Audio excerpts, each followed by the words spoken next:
బైబిల్లో కొన్ని మాటలు నమ్మశక్యము కాని విధంగా ఉంటాయి. వాటినే మనం పారాడాక్సికల్ స్టేట్మెంట్స్ అని ఇంగ్లీష్లో అంటాం.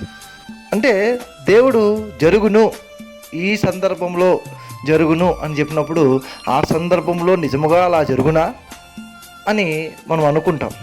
అలా మనల్ని ఆలోచింపజేసేటటువంటి స్టేట్మెంట్స్నే పారాడాక్సికల్ స్టేట్మెంట్స్ అంటాం. ఉదాహరణకు యాకోబు పత్రికలో యాకోబు భక్తుడు అంటాడు, మీరు నానా శోధనలలో పడినప్పుడు మహానందకరంగా ఎంచుకున్నది. అంటే శోధనలో పడితే నిస్సహాయతకు నిరాశలకు గురవుతూ ఉంటారు. అది మానవ యొక్క నేచర్, మానవుని యొక్క స్వభావం. కానీ యాకోబు భక్తుడు అంటాడు, ఆ మానవ స్వభావానికి విరుద్ధంగా మీరు ప్రవర్తించండి. ఎందుకంటే దేవుడు మీరు కనులతో చూసినది కాదు, లేదంటే మీరు అనుభవిస్తున్నది కాదు, కానీ నమ్మశక్యము కాని విధముగా ఆ సందర్భంలో దేవుడు గొప్ప కార్యము జరిగించబోచున్నాడు అనేటువంటి అర్థాన్ని ఇక్కడ ఈ వాక్యం యాకోబు పత్రిక 1-2 వచనం మనకి తెలియజేస్తూ ఉంది. కంటికి కనబడే సత్యాలు కంటే కంటికి కనబడినటువంటి దేవుని కార్యాలు ఎంతో గొప్పవి అని తెలుసుకోవాలి.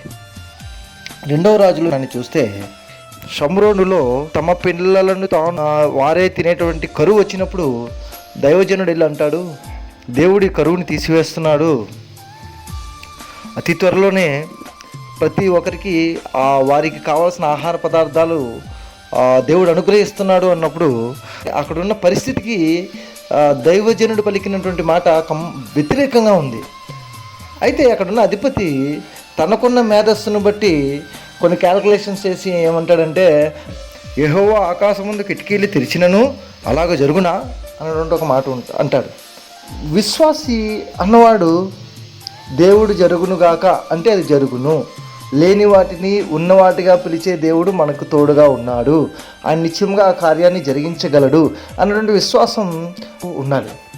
లేదు అన్యుల్లాగా అబ్బా నిజంగా అలా జరుగుతుందా, అలాగ దేవుడు చేస్తాడా, ఈ సందర్భంలో ఇటువంటి గొప్ప కార్యం చేయగలడా అనేటువంటి హోప్లెస్ లేదంటే హెల్ప్లెస్ మాటలను, నిస్సహాయత నిరాశలో ఉన్నటువంటి మాటలు పలికినప్పుడు వెంటనే దైవజనుడు అంటాడు, నువ్వు చూస్తావు, నీ కళ్ళతో చూస్తావు, అలా జరుగుట నువ్వు నీ కళ్ళతో చూస్తావు, కానీ నీవు దాన్ని అనుభవించలేవు.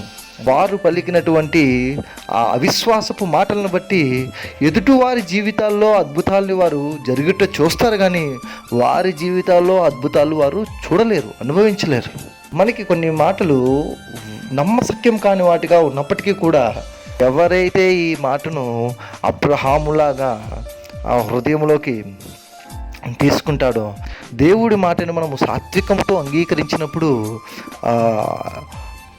దాని యొక్క శక్తి అంటూ మనం గ్రహించగలుగుతాం. ఈ విధముగా అనేకమైనటువంటి పారాడాక్సికల్ స్టేట్మెంట్స్ బైబిల్లో ఉన్నాయి. అవి చదివినప్పుడు అలా జరుగునా అనేటువంటి ఆలోచన మనకు కలిగిస్తాయి. అయినప్పటికీ కూడా అబ్రహాము ఆలోచించిను కానీ సందేహింపక దేవుని యందు వాటిని జరిగించు శక్తి గల దేవుని యందు పరిపూర్ణమైన విశ్వాసం నుంచి బలము నొందెను అని ఉంటుంది.